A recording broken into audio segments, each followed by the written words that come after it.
I recently came across this video from Michael Wynne of the YouTube channel In The Mix, where he shares mixing advice from his 10 years of experience in music production. There's some great advice in this video, but there are a couple of things I disagree with.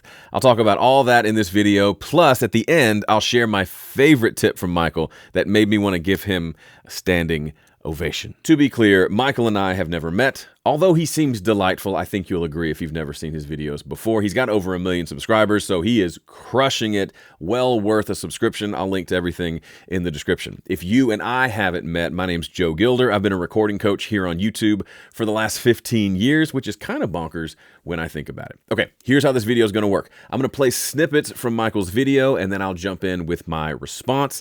Let's dive in. This is a more practical tip. Soloing your channels is great when you're learning effects or you're learning processing, but when I'm actually mixing, this slows me down because it's so easy to make things sound good in solo. You know what it's like. You mix something that sounds amazing, you play the rest of the tracks, and it doesn't fit in. You have to make a load of adjustments. So what I try to do, and this is really difficult and disorienting at first, is playing that track in the context of everything else. If you're mixing the snare, keep the rest of the drums on while you're adding the effects. If you're mixing the vocal, maybe keep the guitars or the synthesizers on, even at a lower level. This is going to rapidly improve the speed of your mixing because you're not going to have to go back and remix everything for the second, third, or fourth time when things aren't fitting in. But also it reduces your ear fatigue because you will be working quicker, not having to listen to the same sounds over and over again. This one I agree with 100%. It reminds me of the very first full band mix that I ever did. I was so excited I was going to make this thing sound amazing. So I started with the far left track, which was kick drum, soloed it, mixed it for, 30 minutes, an hour. I didn't know what I was doing. And once I got it sounding what I thought was amazing, I muted it and moved to the next track, snare drum, then bottom snare, and just kept on from there for hours.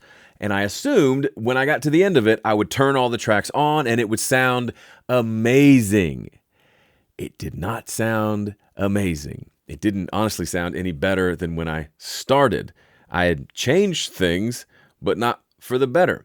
What you'll find, and what Michael's hitting on here perfectly, is how a track sounds in the mix is all that matters. And how it sounds in solo is kind of irrelevant. You may solo a vocal in your mix and say, ooh, it sounds harsh and kind of tinny, but then you drop it in the mix and it's perfect. That's good. There are people who will say, but Joe, I want it to sound amazing in both. Who cares? No one's listening in solo. They're listening to your mix. You've probably heard the phrase, it's not about the gear, it's about the ear. And while this tries to be positive, I think a lot of the time it's actually just wrong, and it can sometimes come across as gaslighting when there's people sitting in front of really expensive equipment telling you that it's not about any of that. It's all about your ears. Some issues are going to be skill-based and you don't need more equipment. It's all just about what you know. But there are other times when you do need the right tool for the job. Now, we don't apply this phrase to any other profession that I can think of. If you're an electrician, it's okay to have all the tools you need in your toolkit. Gardener, it's okay to have a great lawnmower. Video editor, you can have a great color-accurate screen. Otherwise, you can't see what you're doing. If you're a music producer, mixer, mastering engineer, it's okay to have good equipment that lets you accurately hear your music. Okay, this one I mostly agree with. He goes on to talk about how early on he had really crappy equipment and he couldn't get good results because it sounded so bad and he couldn't hear very well out of his crappy headphones and speakers. I get that. There's a certain level of quality that you need if you're going to make quality music. The good news is it's almost difficult to get crappy gear these days. Even entry-level couple $100 audio interfaces, headphones, microphones can sound great. The bigger thing here, the bigger perspective for me is that gear questions are kind of boring questions. Imagine walking up to famous artist Michelangelo right after he unveiled Statue of David, and you say, "Hey Mike, what kind of chisel did you use on that there statue?" It's a dumb question, right? It's a shallow question.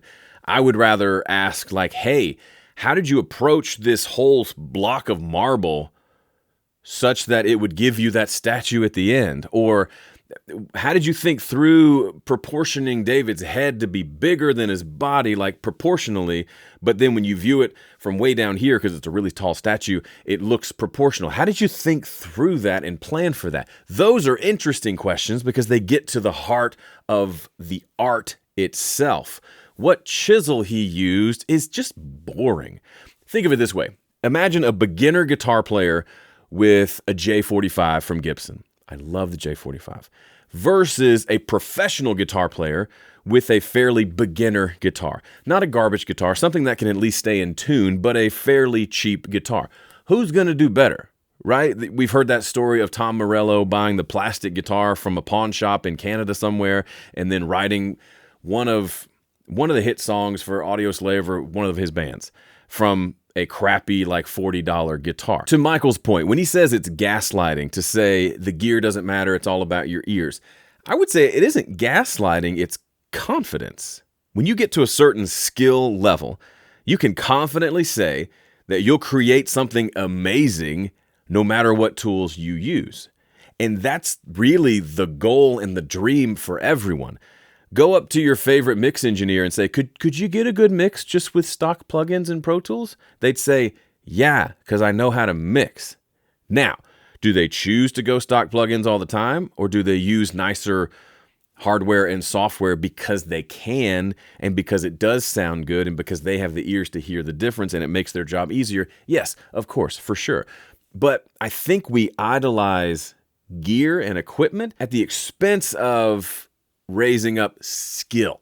And I think we conflate one over the other, thinking if I have the same tools that they have, I'll get the same results that they get. And that's not true. So this one's a bit awkward because I know that I am a person online who's trying to share advice from time to time. But at least with me and other people in videos, we've got a name, a face, there's a level of accountability. If I make mistakes, I'm either going to own up to them and fix them, or people in the comments are going to tell me that and we can all learn from it. But the amount of things that I picked up on forums and blogs as a beginner that I've had to unlearn because they're complete nonsense. And at the time, I didn't have the experience to know whether it was truth, really legit, or just a complete load of nonsense and BS, to be honest. It takes several years to be able to develop that ability. He's absolutely right. And that's why it's so important. If you're getting advice from someone online that you don't know, make it a point to go listen to some of their music. That'll help you put things into perspective. I remember years ago, I was trying to be really involved in a couple of different online forums, and I would notice that there were people there who were super active, super opinionated, and also super helpful. They would respond to almost every post. They would give all of this great sounding advice. And then one day, one of these top contributors had a link to a song that they'd created, or it was in their signature or something like that. I clicked on it, went to listen, expecting to hear, man, this person's just kind of the pro around here. Can't wait to hear his music. It sounded terrible. It was just bad. And I'm not bashing him. It's just that made me rethink any advice that he had given. That's not to say you can't be helpful if you're not the best in the world at something. But if you're giving someone advice on how to mix, for example, but then your mixes don't sound very good, here we have a problem. And by far the biggest lesson here is that if there's anyone online trying to sell you any sort of formula or method to mix or produce a song or master by a particular method or formula or by numbers, that's absolute nonsense. Anyone that's professional knows that there's no such formula. It's a very creative process, and anyone trying to sell you, especially a course that gives you some exact step-by-step guide to a hit song or some perfect mix, that is nonsense. Okay, here's where I'm going to disagree. Yes, there's bad advice out there, but don't throw the baby out with the bathwater. Full disclosure, I'm one of those guys who sells courses. I do, and I've been doing it for 15 years. So here's something to think about. He said something there that professionals don't follow a process because this is creativity. I disagree with that. That's at the core of what I really disagree with. Creativity and process aren't mutually exclusive. Every creative person has some sort of process that they've developed to help them do the work. I'll give you an example from myself. I've mixed hundreds of songs over the years, and about 10 years ago or so, I started to look at the way I was mixing songs. I was getting good results. They were sounding good. I was really in a spot where I was really proud of the mixes that I was doing. And I started to think, is this just all random, or am I kind of following a certain theme, a certain process, a certain framework? And the more I looked at it, I realized, wow, I do actually kind of do the same types of things over and over every time. It doesn't mean my mixes all sound the same, and it doesn't mean I'm using the exact same settings or anything like that. It's more of a framework and a philosophy that I'm using that gets me from the beginning of the mix to the end without a lot of distractions along the way. Ultimately, that became a 5-step process that I teach. Is it a paint by number thing? No, it's a philosophy. It's a way of working through a mix to avoid a lot of the common mistakes. And that's what I teach inside my mixing course. And I've had over 8,000 people as paid clients through my courses. I don't feel guilty at all about it. If you don't feel comfortable selling courses or creating them, or you've got like a moral thing against selling information, that's great. You could make an argument that YouTube and the ad revenue that you get is another version of that. But even if that's not for you, I have found some people, a small percentage of my audience want a course from me, asked for a course from me, and they learn better than they can here because it's in depth. It goes through the whole process, and they're getting feedback from me along the way. It's like a mentoring, coaching relationship. It's not for everybody, but that's beside the point. Whether you buy a course from someone, myself or anyone else, or not, I encourage you to figure out your process, because every creative endeavor has a process. I've got a process I use for writing songs. I've got a process I use for recording. I've got a process I use for producing, which is different from recording. I've got a mixing process. I've got a mastering process. I've got a process for making videos. I've got a process for making thumbnails for videos. I've got a process for the way I think through doing album artwork and releasing music. Everything has a process. It doesn't mean it's cookie cutter. It just means I have a way that I think about this. And now every time I do this, I think through it this way. I can still be infinitely creative within that process, but I don't try to reinvent the wheel every time, because that's stupid. I follow a process that has worked, and I'm able to be creative almost infinitely because of it. Hey, thanks so much for watching this video. If you like what you see here, please be sure to like and subscribe. Also, if you're a home studio musician who's frustrated with the quality of your mixes, if you've got all this great music in you, but you can't seem to get your mixes to sound like they do in your head, I can help. I've been a recording coach since 2009. After mixing hundreds of songs over the years, I developed a simple 5-step process that I use every time I mix. It's not a paint-by-number system. It's a mixing philosophy that ensures that you focus on the right things in the right order. One of the biggest mistakes people make in their mixes is focusing too much on the wrong things. Once you fix your focus, your mixes start to come together so much easier. You'll actually enjoy your mixes and be excited to share them with your friends. If that sounds good to you, I'd love to give you a free copy of my 5-step mix guide. You can download it at 5stepmix.com. This is the best way to mix competing tracks, and it's the most common question I hear. While there are lots of plugins designed to help carve space between different tracks, and you can use EQs and dynamic EQs to attenuate and boost the same regions on different tracks to try to carve space. But the reason it's so difficult to get all of these competing elements to fit together in the mix is because the problem cannot be fixed in the mix. This is one thing that really has to be fixed in the arrangement and production, and nobody likes to hear that. It was so annoying to hear this when I was starting out, or even for many years. But listen to any of your favorite records. Notice how all of the elements groove around each other, fit in the pocket, and they're all working with the arrangement. Once this mindset shift sinks in, your tracks are going to sound so much more confident, they're going to have a lot more purpose, they're going to groove well, and they're going to pretty much mix themselves. Brings a tear to my eye. 100,000% agree. This is the thing that I say over and over ad nauseum. People roll their eyes when I say it. Get it right at the source.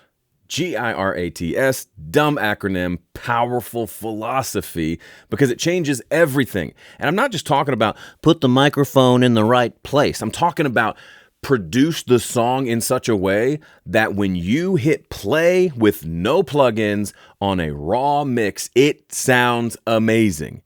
If it doesn't, start over. Go back, add some things, take some things away.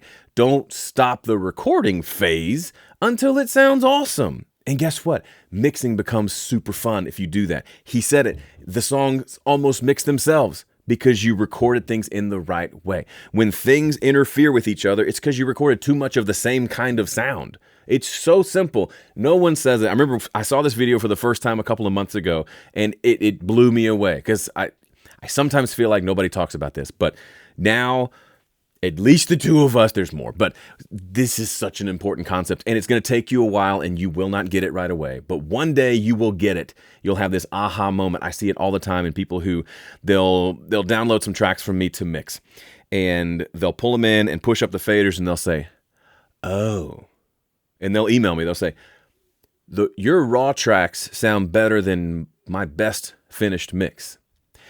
And I try to kind of draw it out of them. Why is that? Because I got it right at the source. That's not because I'm magical. I don't have golden ears. I've just learned that lesson the hard way by doing a whole bunch of crappy tracks that led to a whole bunch of crappy mixes. And I realized that these mixes aren't going to get any better until my tracks get better, until I become a better music producer and musician and recording engineer. But producer is the real name of the game there. That wraps it up for this video. What to do next? Watch this video on 19 mixing tips I wish I knew 20 years ago. Huge thanks to Michael. Keep doing what you're doing. You are a legend. Hope to meet you one day. See ya.